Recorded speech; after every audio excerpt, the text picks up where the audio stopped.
Doctor Who has been suffering a lot of criticism lately, apparently from a small but loud subsection of the fandom. Yes, it appears toxic masculinity has reared its ugly head in not accepting a 50-plus-year-old male character suddenly becoming a woman. Well, fear not, Doctor Who, because, hey, here comes Michael Burnham from Star Trek Discovery to stand by you. That's right, girlfriend. Digital Spy decided to indulge the absurdity that bad plots, disregard of continuity, and lackluster performances have nothing to do with any criticism of either Star Trek Discovery or Doctor Who. No, any and all criticism can only come from misogyny and racism. So, Star Trek Discovery's Sonequa Martin Green and Doctor Who's Jodie Whittaker both broke new ground when they were cast on their respective shows. No, they really didn't. Jodie, certainly. She's the first female version of Doctor Who. So, yes, that was brand new and broke ground. Sonequa in Star Trek didn't break any new ground at all, other than starring in the first show to just absolutely disregard and trash continuity while at the same time using it to advertise the program. Yeah, I guess that was breaking ground. So Martin Green faced criticism early on from a small, but toxic subsection of the Star Trek fandom who felt her casting appealed to PC culture, while Jodie faced opposition from those Doctor Who fans who believed that the Time Lord should be male. Small. If it's small, why are you acknowledging it? It's irrelevant. The worst thing you could do is give it attention.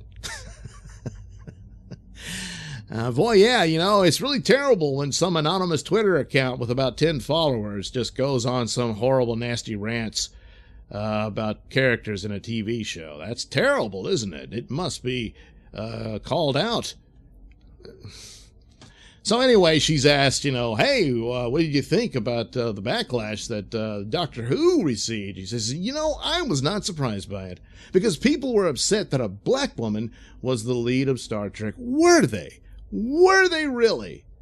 Yeah, they just can't handle a black woman being in Star Trek. Uh-oh. Well, Uhura was just a glorified, operator, and so, does that really count? No, but anyway, what would really upsets them is women. Women in positions of prominence and authority and having some amount of power within the show. That really gets to them, and Star Trek fans don't like that.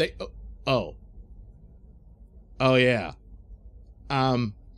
Well, Janeway is white, so of course people of color, oh no, you can't have people of color in prominent positions and positions of power and authority within the series. They would never go for that.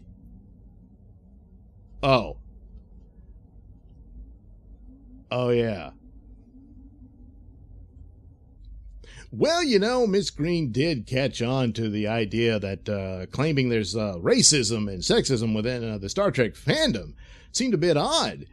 She said it was antithetical, making claims of all this sort of stuff. And but that undercuts the whole premise here. Again, it's so small, then why acknowledge it?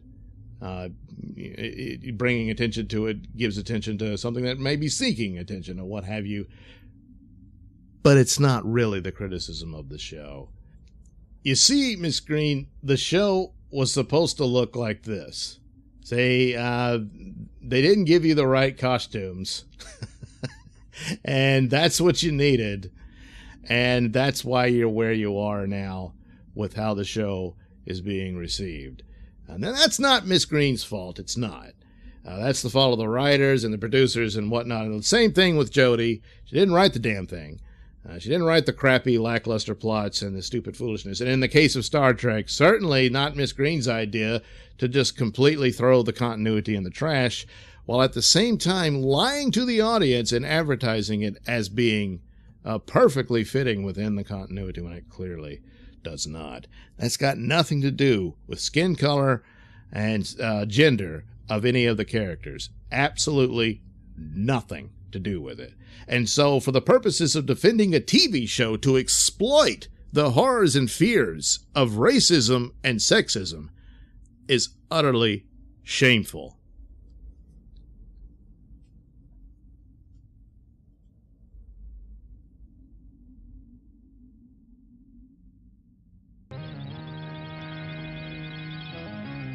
In space, no one can hear.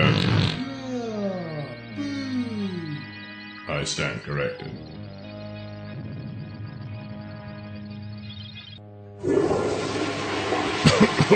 Oh, don't go in there.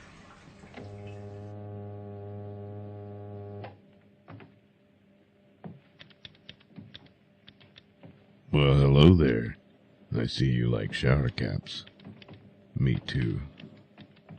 Not bad, not bad. Good selection of ass around here. Oh no! Reminds me of home, back at the old trailer park.